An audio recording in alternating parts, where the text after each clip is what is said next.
세상의 모든 지식 언더스탠딩. 안녕하세요. 안녕하세요. 당황하셨어요? 이 프로 오늘 없습니다. 네. 안승찬 기자도 없습니다. 두 대표가 안 계시죠. 그렇죠. 대표님들이 사라지면 저는 되게 좋을 줄 알았는데 그렇죠. 원래 무두절은 좋아야 되는데 저희는 당황스럽습니다. 왜 이렇죠? 저희가 5시 언더스탠딩 한번 잘 꾸려가 보겠습니다. 네. 그래도 네. 그럴 수 있는 게 오늘 출연하시는 분이 그렇죠. 어마어마한 분이시잖아요. 맞습니다. 네. 저희는 그냥 따라가기만 하는 걸로. 네. 가만히 있어도 뭐 주식에 대해서 아무것도 몰라도 쏙쏙 들어오는. 뭐 신봉사도 눈을 뜨게 하고 주식에 그런 능력을 가지신 코리아 모니터의 김수원 편집장님이 나오시니까 네. 그것도 요즘에 핫한 뉴스잖아요. 맞습니다. 요즘 주식시장에서 5개 종목이 갑자기 폭락을 해서 그렇죠. 네, 투자자들뿐만이 아니라 많이 놀라셨을 텐데. 또 지난번에 네. SG 증권발 음. 사태가 있었죠. 그거랑 되게 비슷한 모습이다. 네. 어떤 일이 있었던 건지, 왜 이런 일이 발생을 했는지 김수원 편집장님께서 잘 설명해 주실 겁니다. 시원하게. 너무 세게 하시면 약간 걱정되기도 하는데. 저도 살짝 걱정이 됩니다.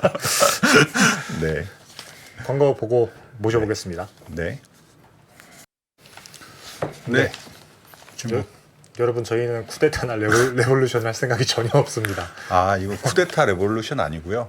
쿠데타 레볼루션은 그 두 진행자분을 저쪽 자리에다 모셔서 그렇죠. 맞습니다. 예, 한번 몰아붙여 보는 게 저희의 쿠데타 아닙니까? 그렇죠. 그럴 기회가 뭐 언젠간 오겠죠? 안 올 것 같습니다. 안 왔으면 합니다. 안 올 것 같습니다. 네, 알겠습니다. 김수원 편집장님 모셔보겠습니다. 네, 안녕하세요. 네, 안녕하세요. 안녕하십니까. 오늘은 그 뜨거운 얘기를 한번 해주신다고 그래서 네. 저희도 좀 기대를 많이 하고 있습니다. 이게 뭐 지금 사건이 어제 터졌잖아요. 그렇죠. 어제 터져서 지금 그 뭐 약 하루 정도 지났는데 아직 뭐 이렇게 상황들이 명쾌하게 정리가 되지 않아서 제가 뭐 조금 알아본 바를 가지고 말씀을 좀 드리도록 할 텐데요. 네, 오늘은 이제 두 분이서 진행을 하시는 거죠? 네, 편안하게 하셔서. 예. 아니, 뭐, 안승찬, 이진우 프로도 네. 뭐, 편안하신 분들이긴 한데. 근데 두 사람은 안승찬, 이진우 두 사람은 뭐, 네. 이렇게 뭐, 내가 성골이다, 내가 진골이다 이러면서 뭐 툭탁대면서 싸우잖아요. 네, 근데 이 두 분은 뭐, 그 정도는 아니죠. 성골, 진골 뭐, 육두품 정도? 저희는 그런 생각이 아무것도 그러니까 없습니다. 이제 회사에서 위치가 뭐 한 육두품? 아니면 일가족 천민 정도? 향소 향소부 부공 정도. 네, 신진 사대부 뭐 신진 사대부가 그 고려 말에 그 개혁 세력으로 네. 그 이성계하고 손을 잡고 조선을 건국을 하잖아요. 네. 그 손잡자는 쿠데타 제안이십니까? 레볼루션 손잡자는 말씀이신 걸로 알고. 네.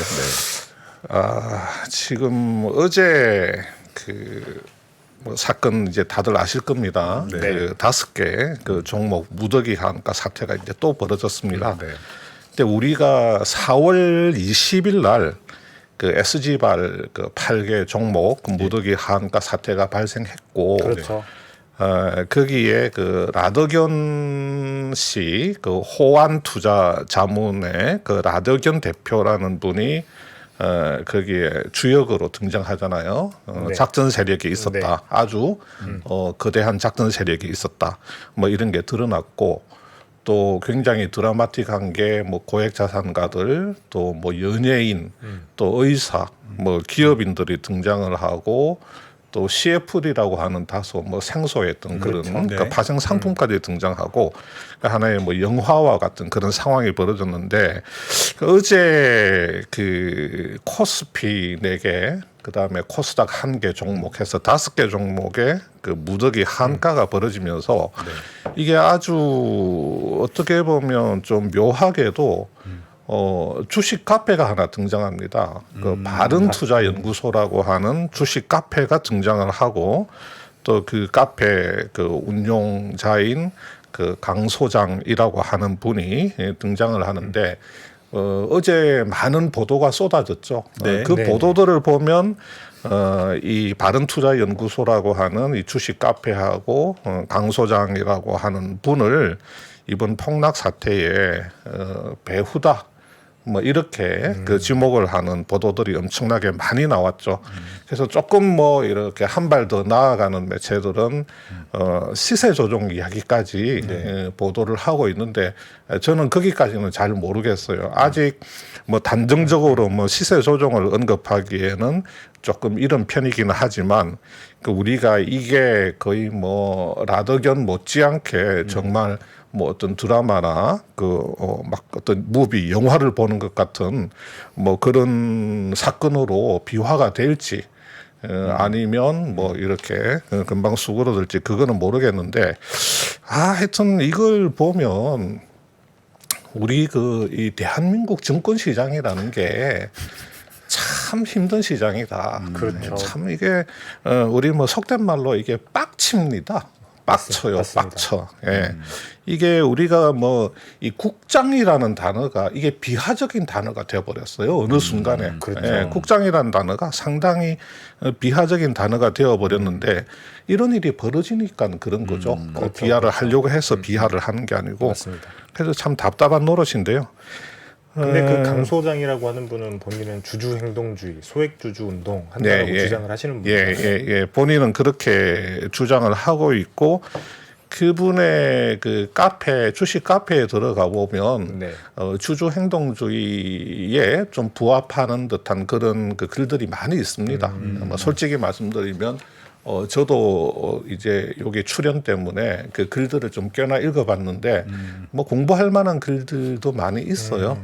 그래서 이분이 날탕인 분은 아닌 것 같아요. 완전히 날탕인 분은 아닌데 지금 보통 흔히 말하는 그 주주 행동주의의 범위를 많이 벗어나는 분입니다. 굉장히 어떻게 보면 통이 아주 크신 분인 것 같아요. 그거는 이제 조금 이따가 이제 말씀을 드리도록 하고 그 어제 여기 이제 5개 종목이 오전 한 11시부터 주가가 급락했잖아요.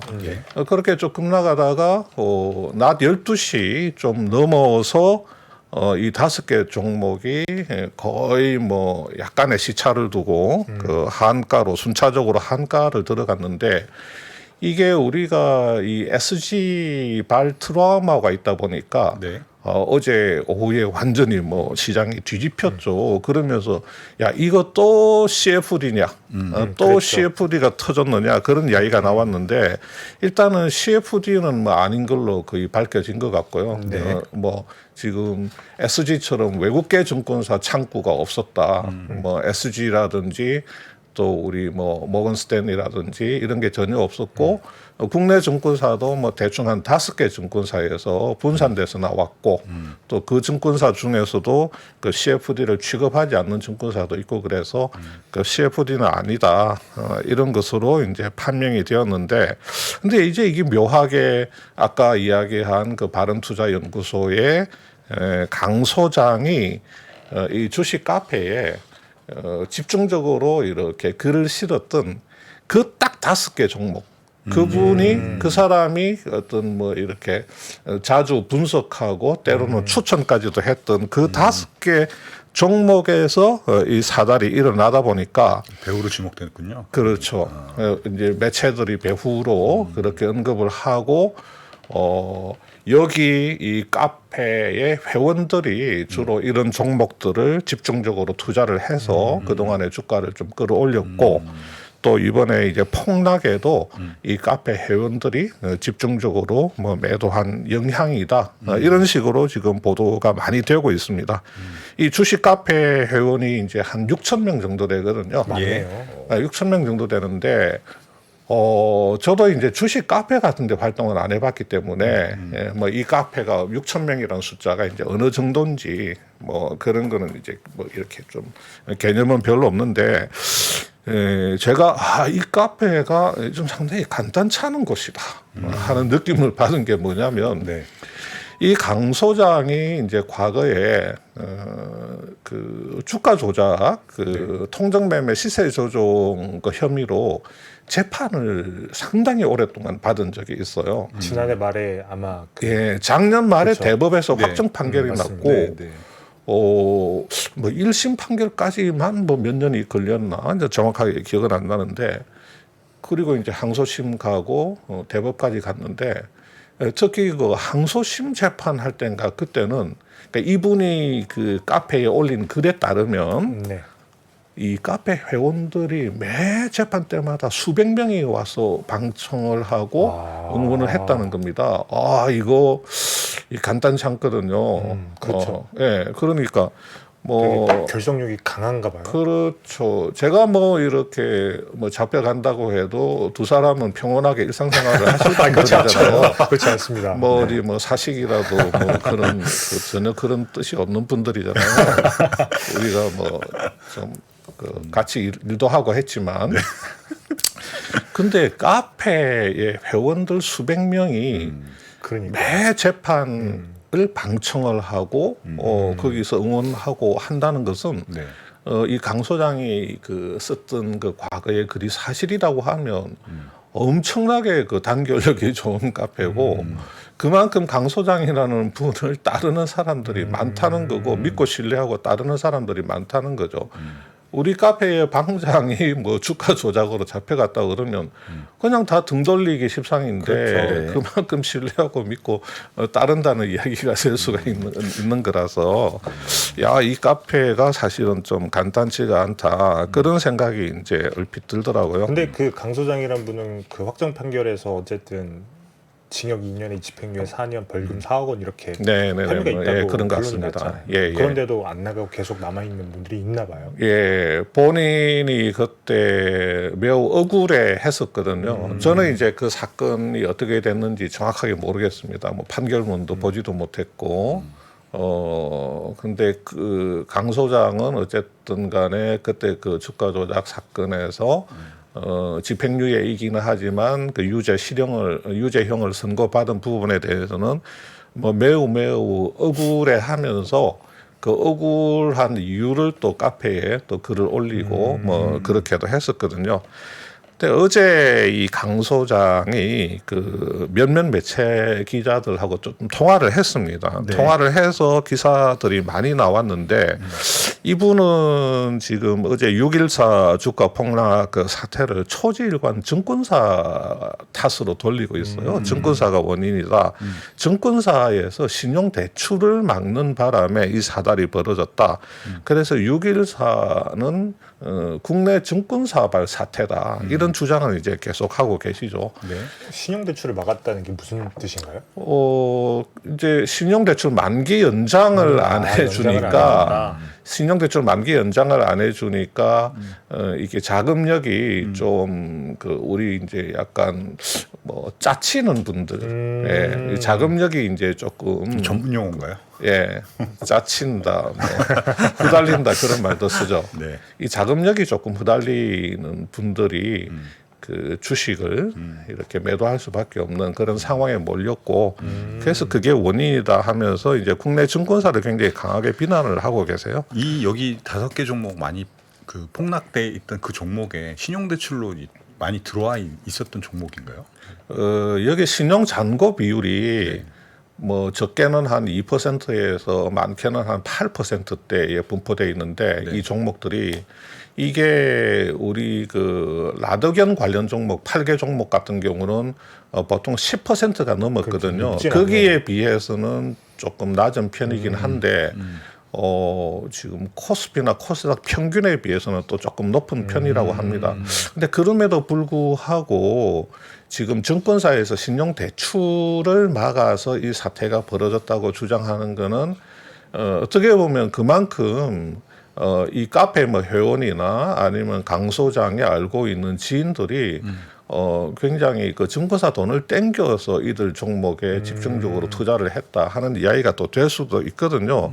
그래서 제가 어제 이런 부분들을 좀 이 신문 매체 기사에 그 강 소장 인터뷰 기사들이 좀 나왔는데 저 기사들을 좀 보면서 이게 궁금증이 많이 생기더라고요. 오히려 왜 이런 이야기를 할까? 이거는 무슨 말일까 하는 궁금증이 엄청나게 생겨서 본인하고 좀 직접 통화를 해야 되겠다 싶어서 어제 밤 11시에 뭐 카톡을 좀 했고 강 소장이 오늘 아침 8시에 저하고 통화를 하기로 그렇게 뭐 철석같이 약속을 했는데 네. 했는데 오늘 아침 8시에 전화를 안 받더라고요. 아. 안 받고 제가 카톡으로 왜 전화를 좀 안 받으시냐 했더니 지금 뭐 여러 가지 너무 시간도 부족하고 시간이 부족하다는 표현을 쓰시더라고요. 그러니까 어제 간밤에 또 여기저기서 전화가 많이 온 것 같고 아침에도 또 뭐 카페 회원일 수도 있고 여기저기서 뭐 전화가 많이 온 것 같은데 어쨌든 간에 시간이 너무 부족하네요. 뭐 이런 이제 표현을 쓰셨는데 그리고 나서 한 10분 정도 있다가 카페에 무슨 글을 올리셨더라고요. 본인의 뭐 심경 토로라든지 언론에 보도된 것에 대한 약간 해명성 그런 글을 좀 올리셨던데 뭐 어쨌든 간에 저는 뭐 그 강 소장으로부터 아침에 좀 까였습니다. 뭐 그렇다고 해서 일부러 뭐 그분에 대해서 뭐 나쁜 이야기를 하겠다 그런 것은 아니고요. 지금 아까 말씀드린 대로 그 현재 상황 자체가 아직 뭐 명쾌하게 좀 드러난 것은 없고 사실은 뭐 좀 추정을 해야 되는 부분도 많고 해서 뭐 단정적으로 뭐 딱 이렇게 딱 부러지게 말씀드리기는 어려울 것 같습니다. 근데 이 보도된 기사만 우리가 잠깐 놓고 보면 일단은 그 이 무더기 한가의 배후다. 이런 그 보도들이 많습니다. 거의 대부분이 이제 배후에 있다 강 소장이 그렇게 표현을 하고 있고, 이게 이제 저는 이 기사를 보면서 조금 재미있기도 했는데 어제 새벽에 강 소장이 그 카페에 글을 하나 올립니다. 네. 본인이 다쳤다는 거예요. 이 턱을 다쳐서 그 수술을 해야 될 상황에 있어서 당분간 한 며칠 정도 연락이 안 될 수 있다. 폭락 그래서 직전 새벽에 글을 올렸다는 그렇죠. 겁니까? 어제. 그러니까 어제 폭락한 6월 뒤에. 14일 아닙니까? 그죠? 아니, 폭락한 날 새벽에. 그렇죠. 어제 개장 전에. 네. 어제 예, 어제 아마 한 새벽 한 6시, 7시 그쯤인 것 같아요. 제 기억에는. 새벽에 이제 턱을 좀 다쳐서 수술을 해야 되는데 목요일, 그러니까 오늘이죠. 네. 오늘 오후에 수술을 하고 좀 쉬다가 토요일 병원에서 퇴원을 한다. 이런 내용의 글을 올렸어요. 이걸 이제 어떤 언론이 이제 좀 보도를 하면서 새벽에 카페에 글을 올리고 활동 중단을 선언하면서 돌연 잠적했다. 뭐 이렇게 이제 이거 참 재미있게 쓴다. 예. 근데 제가 그 글을 읽어 보니까 그냥 다쳤다 여기저기 다니고 뭐 하다가 엄청나게 뭐 이 과로를 해가지고 뭐 엎어져서 턱을 다쳐서 수술을 하게 되었고. 그래서 뭐 목요일 수술하고 토요일 복귀할 것 같고 그 동안에는 전화 연결이 좀 안 될 수가 있고 뭐 그렇다고 썼는데 활동 중단 선언하고 돌연 잠적으로 그렇게 또 해서 그 다음에 이 강 소장하고 좀 제법 길게 통화를 한 그 매체의 기사를 보면 이렇게 되어 있습니다. 네. 그 강 소장이 이 5개 종목에 지분을 사모으는 과정에서 그 무리한 그 신용 융자를 끌어섰다가 반대 매매를 당했다는 겁니다. 네. 반대 매매를 당하면서 이번 사태가 발생한 것으로 확인되었다. 그러면서 강 소장이 했던 이야기들을 이렇게 보도를 하고 있습니다. 그런데 이 반대 매매라는 이 표현, 반대 매매라는 이 표현이 강 소장이 오늘 새벽에 네. 오늘 새벽이 아니고 오늘 아침에 네. 아침에 본인이 이 마지막으로 올린 글에도 그 반대 매매라는 단어가 등장합니다. 근데 어떤 말을 이분이 이제 그 반대 매매를 하시냐면 반대 매매라는 이제 이야기를 하냐면 어디 있죠? 여기 있네요. 뭐라고 이야기하냐면 본인의 두 딸을 비롯 해서 뭐 이제 누나 뭐 매형 처형까지 반대 매매로 인해서 깡통 계좌가 되어버린 상황에 처해 있다 이렇게 말씀을 하세요. 저는 조금 이해가 안 되는데 나중에 좀 다시 말씀드리겠지만 반대 매매로 깡통 계좌가 되었다는 부분이 좀 얼핏 이해가 안 되기는 하는데 이분이 이제 강 소장이 그 기자들하고 통화를 하면서 몇 번 이제 반대 매매라는 이야기를 해요. 반대 매매 때문에 이 사태가 이제 벌어졌다. 이 이야기를 하는데 우선 좀 사실관계를 한번 제가 한번 따져보겠습니다. 이제 그림을 한번 좀 보시면 여기 이제 보시면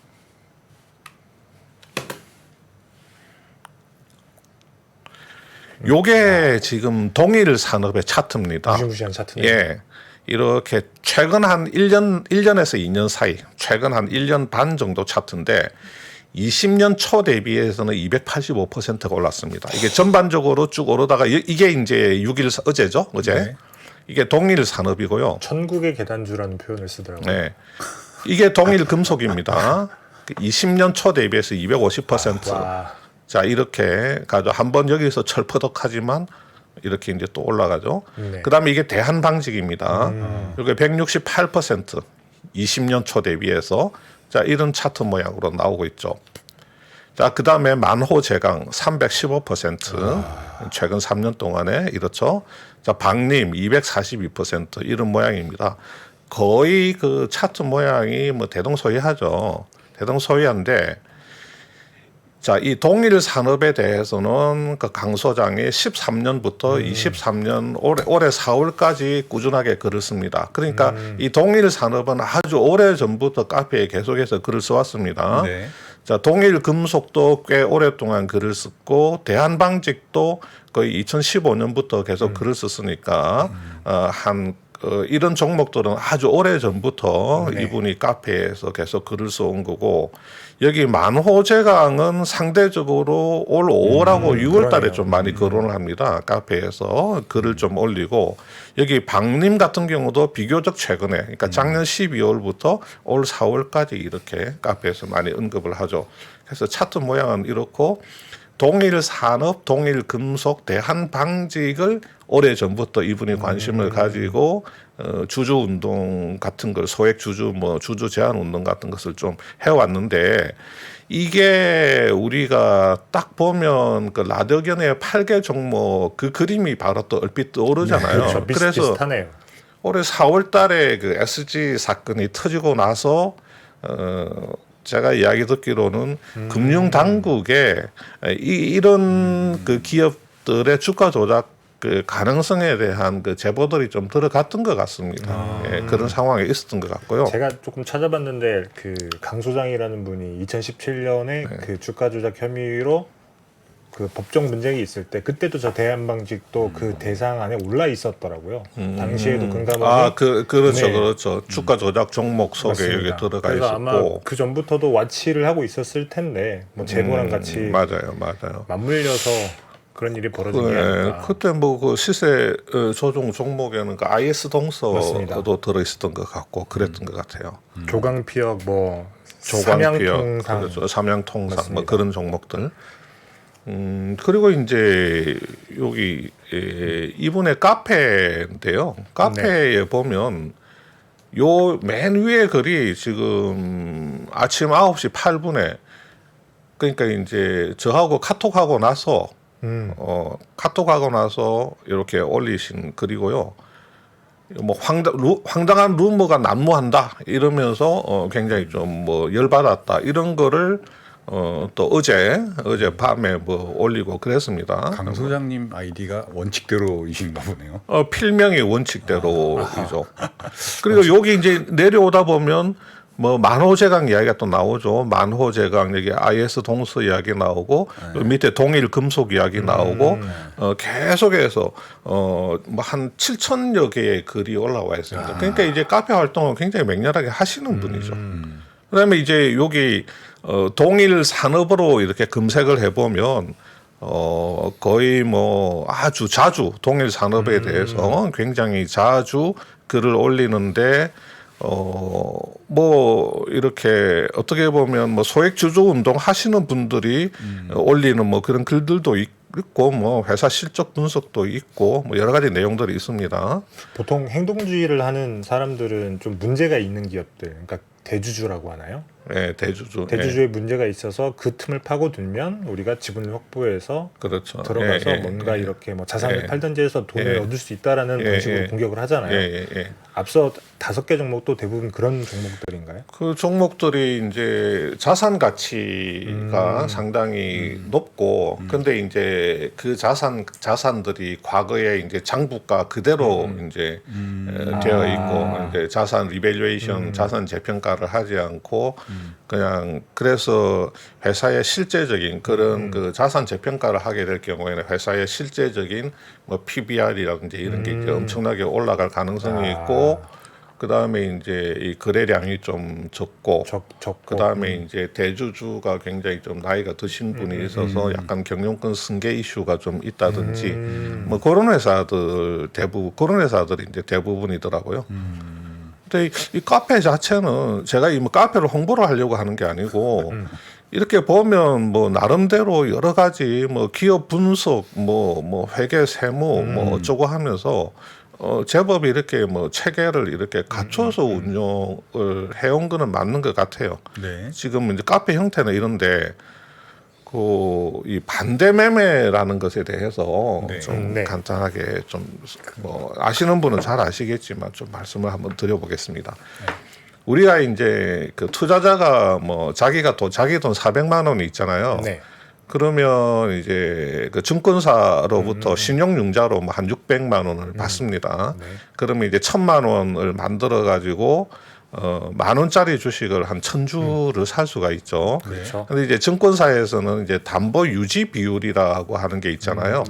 이 담보 유지 비율을 한 140%로 정해 놓았다. 그러면 증권사가 빌려준 돈은 600만 원이니까 이 600만 원의 140%에 해당하는 840만 원 정도의 가치는 이 주식이 이렇게 유지를 해야 되는 게 그게 담보 유지 비율이잖아요. 그렇죠. 그래서 보면 자 D-Day 이제 주식을 사는 날이죠. 장중에 10,000원짜리 1,000주를 샀으니까 계좌 평가 금액은 1,000만 원이죠. 그러면 이제 이 담보 비율은 자 600만 원을 빌려서 샀는데 주식 가치가 1,000만 원이니까 600분의 1,000 하면 167%죠. 그렇죠. 그러니까 140%를 넘었는데 자 그날 D-Day 종가가 뭐 8,500원으로 떨어졌다.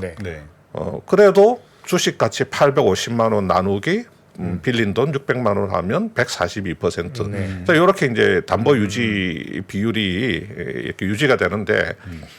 그 다음 날 종가가 8,300원으로 떨어지게 되면 주식 가치는 830만 원이 되고 600만 원을 빌렸으니까 이 138%가 그렇죠. 되죠. 그러니까 이제 증권사는 이때 추가 담보를 요구를 하는 겁니다. 돈 더 내라. 이제 문자 메시지를 뭐 카톡을 보내든지 문자 메시지를 보내서 투자자를 괴롭히는 것도 내놔라 뭐 이렇게. 내놔라.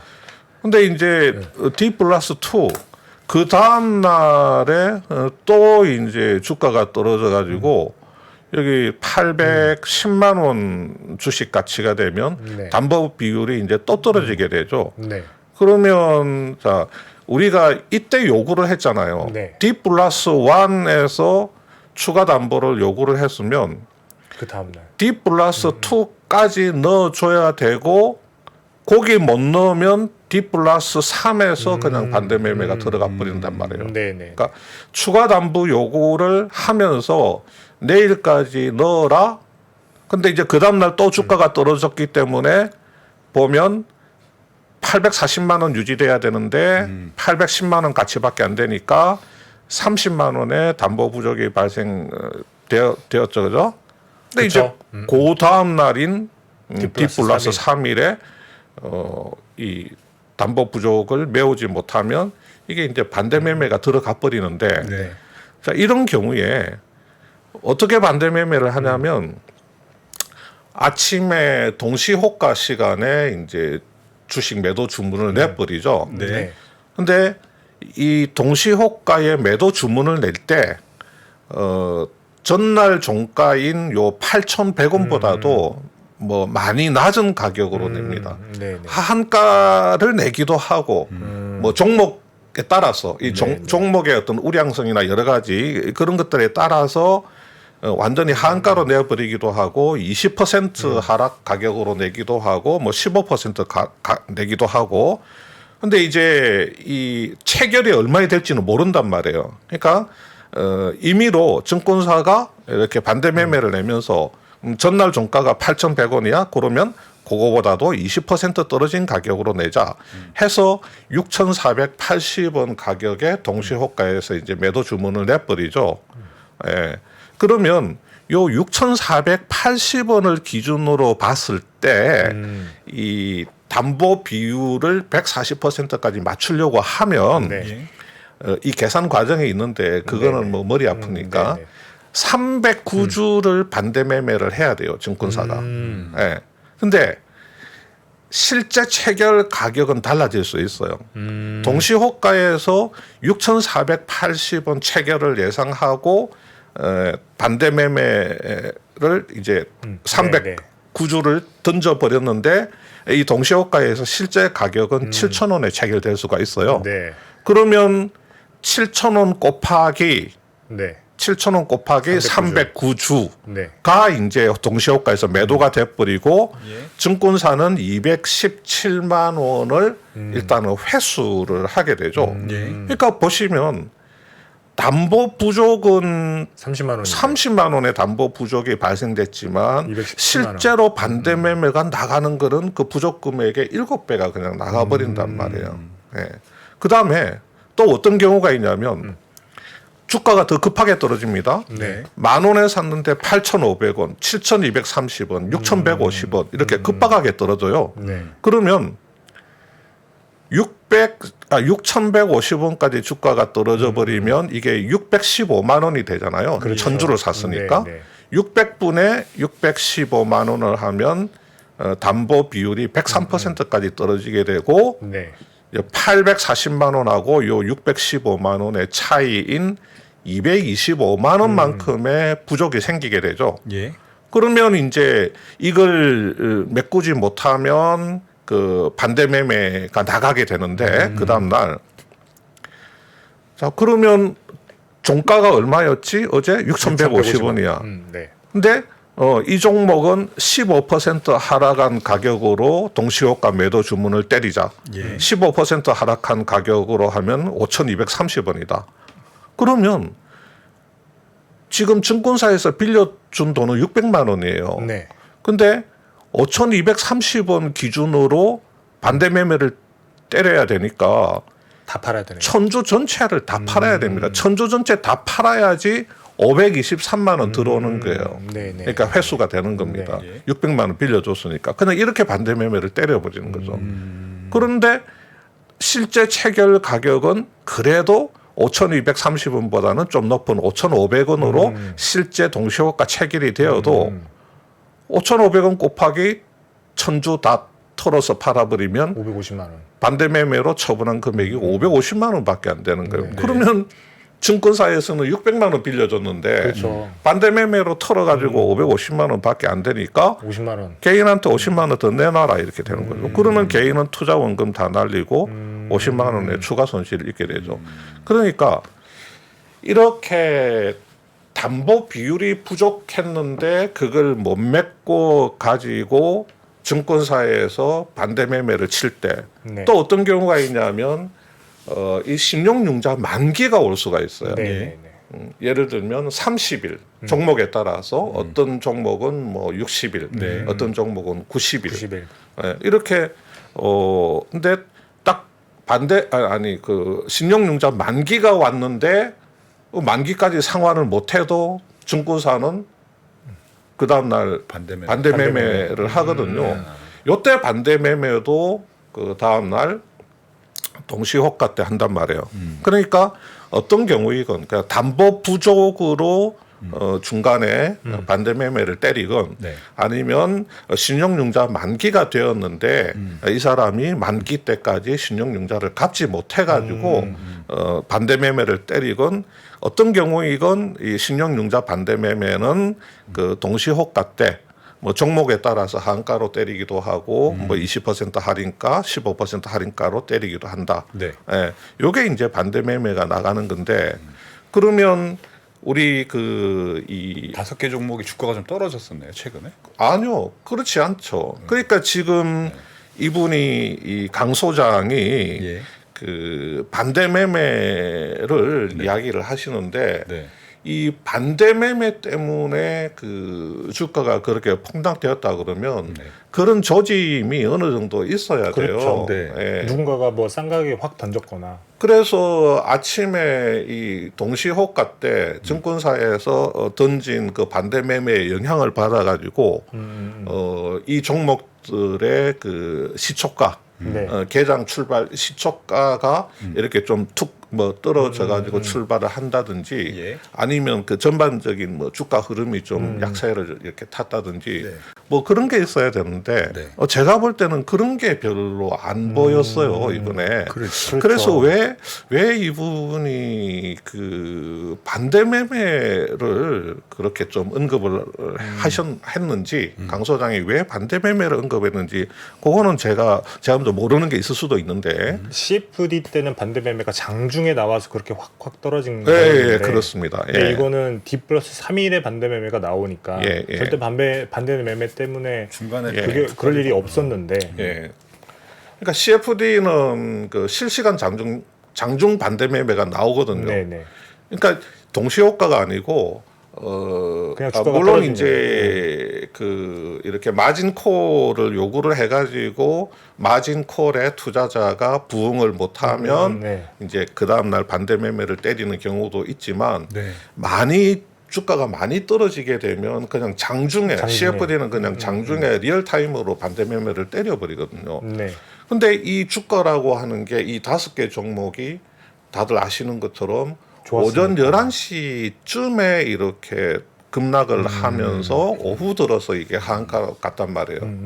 그러니까 이게 예를 들어서 뭐 동시 호가 때부터 상당히 어떤 저가의 뭐 매도가 그랬구나. 나온다든지 네, 아니면 시초가가 좀 낮았다든지 그런 게 없었기 때문에 이번에 이 사태에 대해서 강 소장이 그 반대 매매를 이야기하고 뭐 우리 뭐 처남 처형 뭐 딸 이야기하면서 반대 매매 때문에 깡통 계좌가 되었다 이렇게 이야기하니까 물리적으로 좀 불가능한 거네요. 그거는. 뭐 하여튼 아구가 좀 안 맞는 것 같아요. 예, 제가 좀 몰라서 그럴 수도 있는데 그럴 리가 있습니까? 예, 하여튼 조금 이해가 안 되고요. 네. 그래서 이제 요 그림에서 보시는 것처럼 이게 만호제강에 최근 6월달 들어와서 보시면 여기 그 시가들이 네. 그 전날 종가 수준으로 계속 이렇게 그렇네요. 시가가 형성됐습니다. 반대 매매가 나올 수 요 없는 주가가 상황. 이제 좀 다소 이렇게 좀 떨어지기는 했지만 거의 이렇게 뭐 보합세로 많이 갔고요.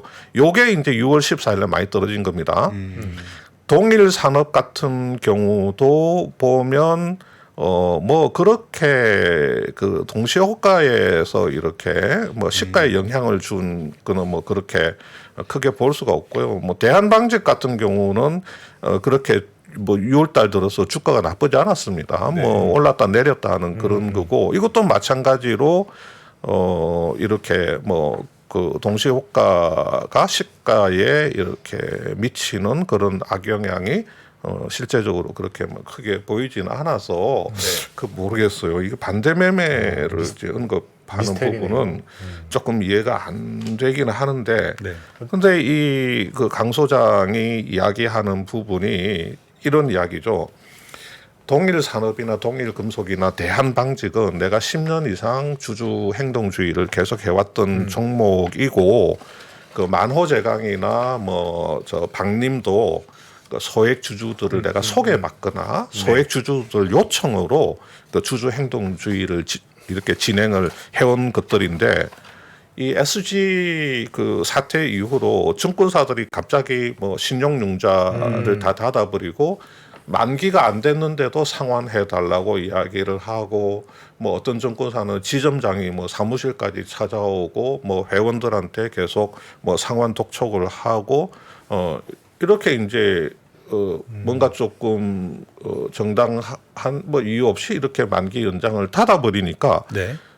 결국은 그 모 매체 인터뷰에서는 그래서 반대 매매를 당해서 이런 사태가 벌어졌다. 이렇게 이야기를 하셨어요. 그러면 근데 주가가 떨어져서 이제 증거금을 내야 되기 위해서 반대 매매가 나온 게 아니라 신용융자 연장을 해야 되는데 연장을 그렇죠. 해주지 않아서 그날 네. 반대 매매가 나왔다 안 이렇게 알 수 되니까, 있겠네요. 예. 안 되니까 근데 그것도 그렇잖아요. 반대 매매는 동시 효과에 나온다면서 어쨌건. 그렇죠. 그 만기가 됐건. 그러면 예를 들어서 증권사에서 만기 연장을 해주지 않겠다라는 이야기를 투자자한테 만기 연장 그 당일날 오후에 오늘로 만기 끝입니다. 연장 안 하겠습니다. 하는 건 아닐 거 아닙니까? 그렇죠. 그 진작에 계속해서 알려줄 거 아닙니까? 그렇죠. 그러면 이 주식을 자기가 가지고 있는 주식을 매도해서 상환을 하든지 그렇죠. 뭐 하여튼 이 주식을 계속 뭐 가지고 있고 싶으면 자기가 가지고 있는 다른 현금으로 상환을 하든지 하면 되죠. 근데 아까 보시는 것처럼 이 주식의 그 상승 패턴이 계속 이렇게 있었잖아요. 네. 그러면 우리가 생각할 때는 아니 그러면 팔면 되죠. 계속 올랐는데 뭐 팔아가지고 갚으면 되죠. 뭐 갚고 남는 거는 자기가 가지면 되는 거 아니냐 이렇게 생각을 할 수가 있는데 그 만약에 정말로 만기 연장이 안 돼서 뭐 그것 때문에 뭐 이렇게 주식을 뭐 손실을 보고 팔 수밖에 없는 그런 상황에 있었다고 하면 네. 아니면 그 뭐 반대 매매를 당해서 뭐 손실을 입었다 이런 거라고 하면 그분들은 옛날에 주가가 낮을 때 사신 분들이 아니고 주가가 상당히 이 궤도에 올랐을 때 사신 분들이에요. 네. 예. 어느 정도 주가가 궤도에 올랐을 때 사신 분들이기 때문에 그 주식을 그 다 팔아도 뭐 증권사한테서 받은 그 신용융자를 뭐 제대로 상환을 못하는 그런 상황에 있었다든지 뭐 그런 걸로 봐야 되죠. 그러니까 사실은 CFD도 마찬가지거든요. 네. CFD도 이렇게 주가가 이제 쭉 오르는데 옛날에 그 CFD 계좌를 이용해서 주가가 낮을 때 사가지고 계속 가지고 있으면 그 CFD 이 주가가 어지간히 떨어지지 않고서는 CFD 반대 매매로 손실을 보지는 않거든요. 네. 근데 이제 CFD라는 게 계속해서 이렇게 그렇죠. 월 단위로 정산이 되니까. 기준가가 이렇게 갱신이 돼요. 주가가 오르면 최초의 가격으로 있는 게 아니고 한 달마다 그 이렇게 주가가 이 기준 가격이 올라가기 때문에 올라가게 되죠. 그래서 나중에 주가가 올랐다가 급락을 하게 되면 CFD도 반대 매매로 터져가지고 투자자들이 뭐 쌍코피 흘릴 수밖에 없는 거거든요. 근데 이제 강 소장이 또 다른 매체 인터뷰할 때는 또 반대 매매를 이야기를 안 하고 만기 연장을 안 해준다고 하니 자금 능력이 떨어지는 투자자들이 사람들이 회원들이 그 주식을 팔 수밖에 없었다. 그래서 이 증권사에서 금융을 안 해주니까 네. 주식을 이렇게 평소 때 같으면 사야 되는 사람이 사지를 못하고 그냥 매도 물량만 나오니까 그래서 주가가 이번에 완전히 그 5개 종목이 한가에 갔다. 이렇게 이제 강 소장이 그런 주장을 하고 계시죠. 근데 많은 사람들은 사실 뭐 반대 매매를 했냐 안 했냐가 중요한 게 아니라 이제 그 사람이 주가 조작을 한 거냐 아니냐가 굉장히 관심사고 또 사실 언론에 보도가 되는 게 사실인지 모르겠습니다만 금감원에서 주가 조작 관련해서 혐의를 가지고 조사를 하다 보니까 이런 사태가 벌어진 게 아니냐라는 뉘앙스의 기사들이 많이 나오는데 사실 반대 매매는 그거랑은 조금 별개의 문제이긴 하잖아요. 그렇죠. 예. 그 부분은 뭐 어떻게 의심을 해볼 만한가요? 지금 뭐 이분이 그 주식 그 시세 그 조정 그 시세 조정을 했느냐 아니면 시세 조정을 했다면 뭐 통정 매매라든지 그런 방식으로 했느냐 뭐 그 부분에 대해서는 참 뭐 말씀드리기가 상당히 뭐 아직 밝혀지지 않습니까? 애매하죠. 그건 이제 뭐 금감원이 또 거래소에서 이제 같이 조사를 한다고 하니까 그거는 드러나긴 할 텐데 지금 뭐 매체에서는 막 그런 이야기까지도 하고 있는데 그 부분은 뭐 제가 조금 능력 부족으로 취재를 못해서 좀 쉽게 뭐 말씀드리기는 조금 어렵긴 한데 근데 이 강 소장이라고 하는 그 이 사람이 계속해서 주장을 하는 게 오래 전부터 어떤 행동주의를 하고 그 저평가된 종목에 집중적으로 그 투자를 하다 보니 좀 돈이 좀 딸려 가지고 그 신용 대출도 하고 주식 담보 대출도 하고 그렇게 했다. 그런데 그렇게 해서 이제 계속 그 신용 이제 이렇게 누적되어 왔는데 그걸 갑자기 닫아버리니까 그 이 사달이 일어난 거다라고 이야기를 하시죠. 근데 이분을 가만히 보면 이 뭐 어떤 보도에도 나왔지만 그 주주 행동주의라고 하는 걸 굉장히 그 강조를 합니다. 네. 그 카페에도 그런 류의 이제 글들이 꽤 많이 올라와 있는데 근데 우리가 흔히 아는 일반적인 수준의 그 주주 행동주의를 하시는 분은 아닌 것 같아요. 그 범위를 훨씬 뛰어넘습니다. 그래서 우리가 일반적으로 그 소액 주주들 아니면 그 주주 행동주의 펀드들이 하는 그 주주 행동주의라고 하는 거는 회사의 뭐 감사 또는 감사위원을 선임을 시켜가지고 그 회사의 경영진을 견제를 하고 그렇죠. 그 이사회 활동을 감시를 한다든지 그 정도 수준이잖아요. 그렇죠. 그 이사회에 진출하는 것, 또 어떤 이사진의 어떤 일부 개편을 시도를 한다든지 그 정도 수준인데 이분은 거기서 한참 더 나아가지고 타깃으로 하는 이 회사의 경영권을 취득을 하는 데까지 이제 생각을 하시는 거죠. 그래서 쿠데타네요. 어떤 그 그게 쿠데타네요. SI나 FI, 그러니까 스트래티직 인베스터, 이제 전략적 투자자나 이제 기업들이죠. 기업. 네. 이 회사를 인수할 수 있는 기업, 네. 경영할 수 있는 기업, 또는 이제 FI, 그러니까 Financial Investor, 이제 뭐 어떤 그 FI 펀드나 뭐 자산 운용사나 이런 데들을 찾아다니면서 많은 제안들을 합니다. 이 회사 경영권을 같이 힘을 합쳐서 이거 획득을 합시다. 이런 제안을 많이 하죠. 적대적 인수합병 같은 건가? 그렇죠. 뭐 실제적으로는 그 M&A라고 봐야 되는데 그래서 이제 대외비 문건을 만들어 가지고 그런 데 다니면서 계속 그 제안을 하죠. 뭐 실제적으로는 M&A.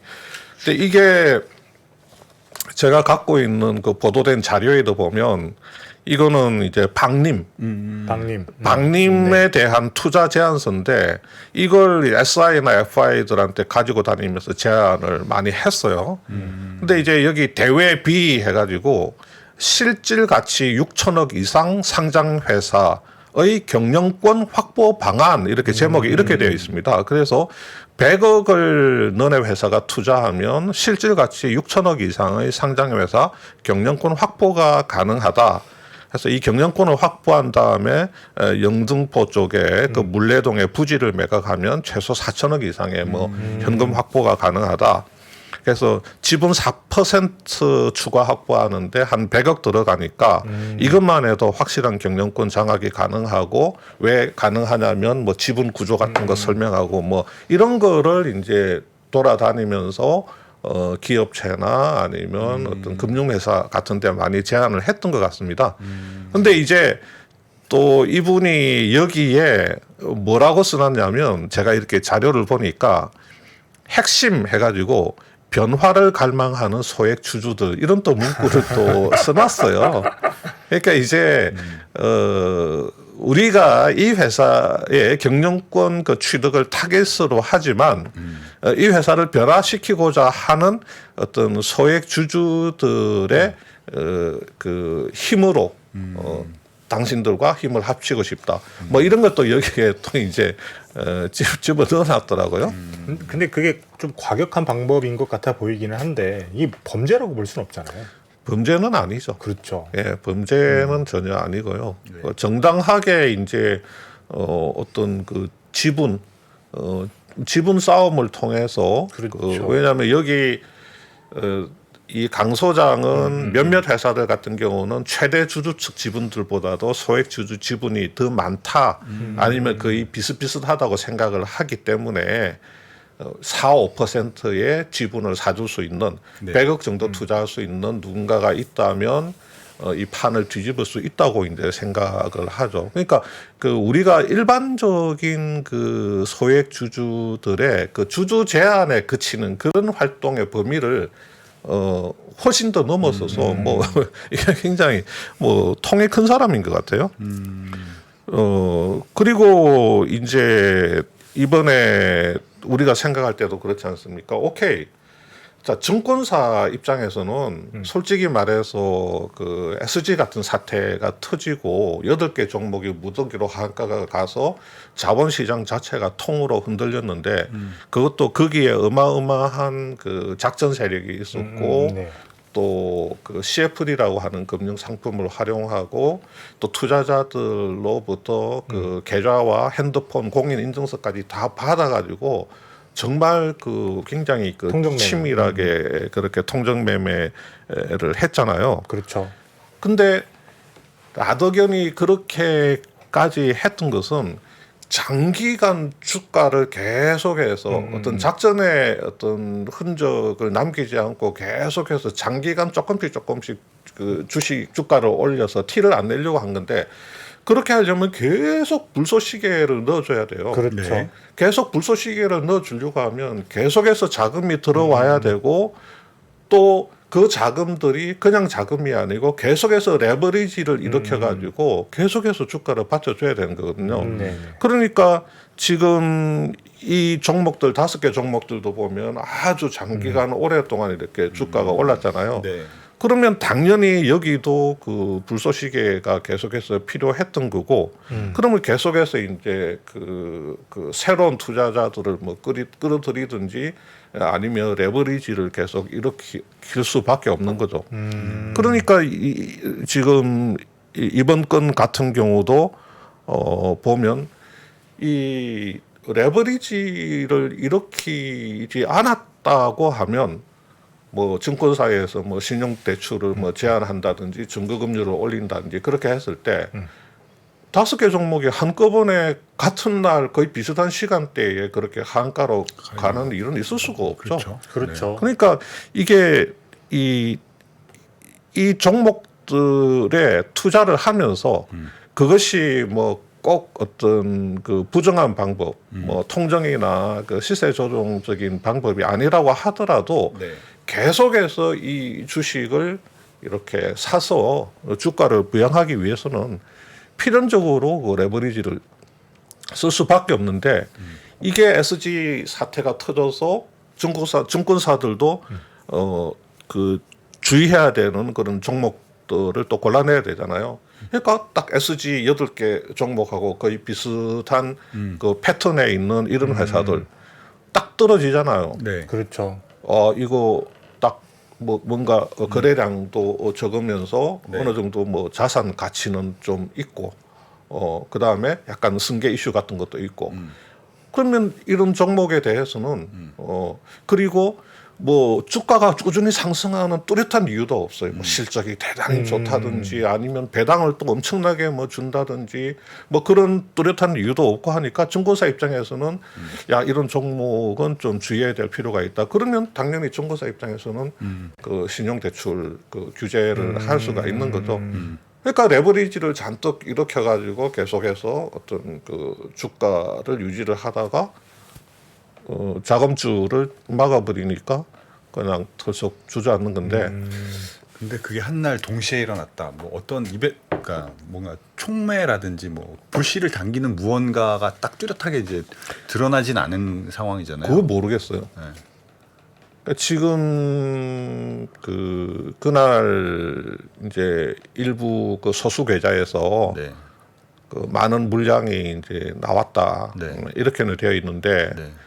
지금 뭐 밖에 있는 사람들이 추정할 때는 이 카페의 회원이든지 아니면 강 소장의 지인들 중에 좀 큰 물량을 갖고 있는 사람들이 손이 털어버려서. 예, 그때 무슨 이유에서인지는 모르겠으나 그때 물량을 털면서 이렇게 주가가 급락하고 한가로 갔다. 근데 그럼에도 불구하고 네. 하필이면 또 이 카페에서 집중적으로 네. 뭐 글을 올렸던 그 5개 종목이 거의 비슷한 시간대에 네.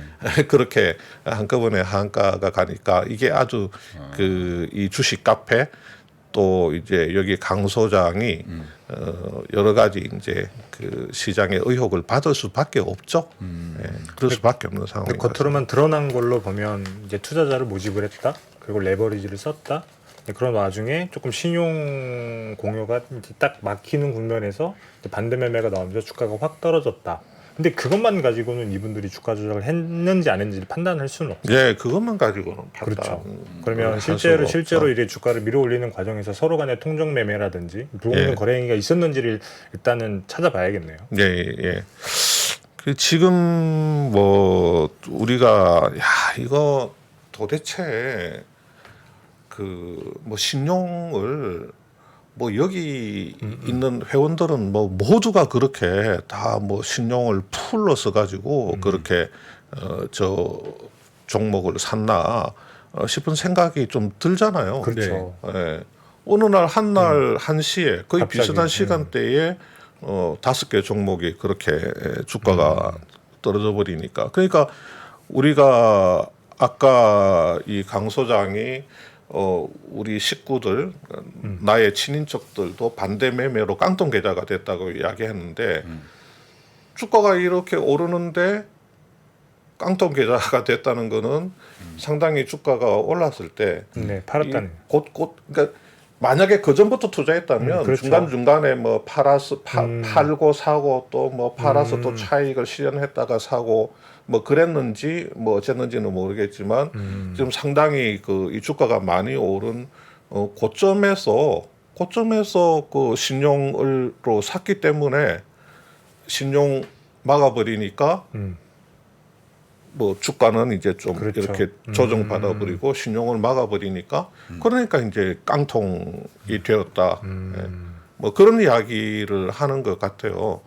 그러면 이게 이 본인이 이제 이 카페 운영자니까 본인 식구들이나 아니면 친척들한테 뭐 이 회사가 그 유망하니까 이 가격에도 뭐 주식을 사라고 뭐 본인이 이렇게 추천을 한 건지 안 한 건지는 모르겠지만 그랬을 가능성이 높겠죠.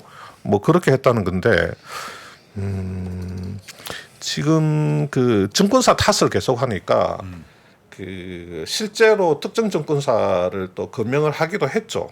이 강 소장이 그 미래에셋증권을 금명을 하면서 뭐 미래에셋증권 지점장이 계속해서 뭐 그 신용융자 안 나간다 뭐 팔아라 이런 식으로 독촉을 했다고 그렇게 언급을 했는데 그 미래에셋증권에서 이야기는 그 투자자 보호 차원에서 우리가 그 SG 사태하고 유사한 종목들에 대해서 그 신용 나가는 거를 규제를 한 거는 맞는데 이 5개 종목과 관련해서는 대부분의 만기가 한 8월 달 정도에 걸쳐 있고 어제 6월 14일 날 그렇게 만기가 딱 떨어지는 거는 굉장히 극히 일부다 이렇게 이야기를 했거든요.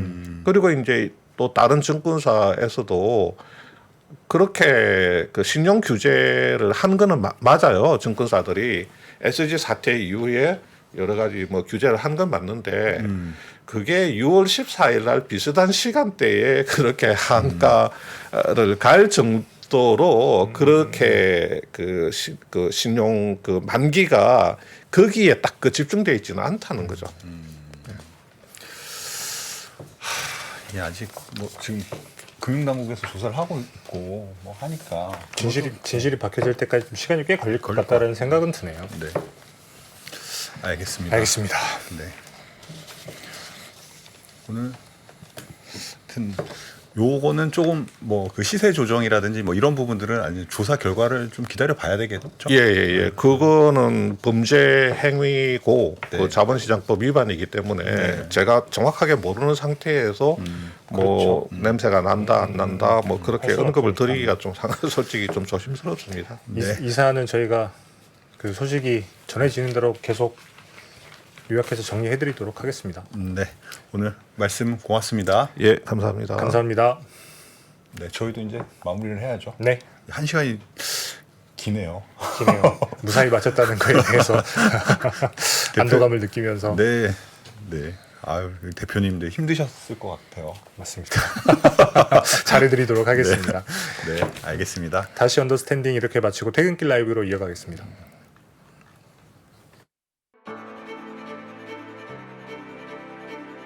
양안 전쟁이 발생한다면 미사일과 공군기는 이쪽에서 많이 돌아다닐지 몰라도 육상전은 한반도가 불바다가 될 가능성이 더 크다고 생각합니다.